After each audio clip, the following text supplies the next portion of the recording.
Hey everyone, I'm Minister James Moss. We're back here again with continuing education. We're in the book of Luke and we're starting a new chapter, chapter 22. This one is, we're going to cover the first two verses and it's entitled Religious Leaders Plot to Kill Jesus. All right, so just the fact that it's only two verses, we know this is going to be a short one, all right? But it's necessary because it falls into the grand scheme things of learning here, okay?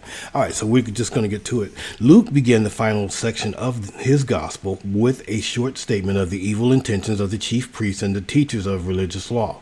They were diligently seeking an opportunity to have Jesus arrested and executed. All right. So the first two verses of chapter 2 is now the feast of unleavened bread drew nigh, which is called the Passover. And the chief priests and scribes sought how they might kill him, for they feared the people. All right, so verse 1. All Jewish males over the age of 12 were required to go to Jerusalem for Passover.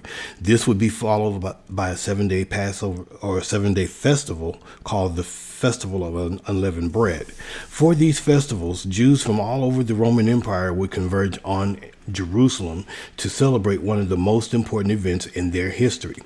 Passover took place on one night at one meal, but the Festival of Unleavened Bread would continue for a week. The Passover celebration commemorated the night the Israelites were freed from Egypt, out of slavery. Verse 2, the religious leaders' opposition to Jesus had grown to such a point that they were actively plotting Jesus' murder.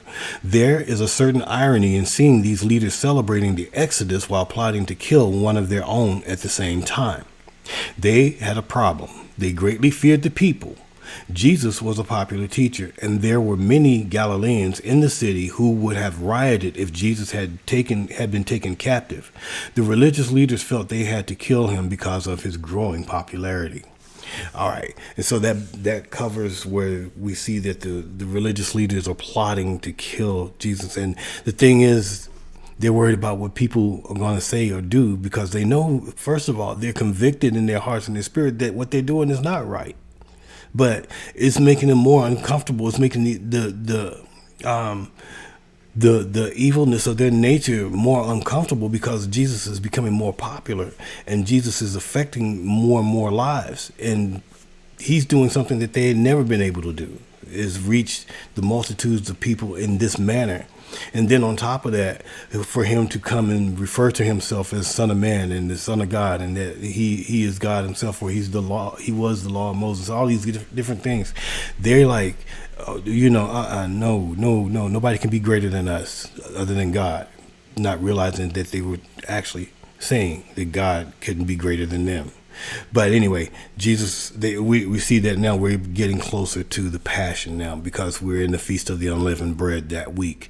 And this was the night of the Passover meal. So while they're celebrating a great thing that God did for Israel, they are contemplating great evil at the same time.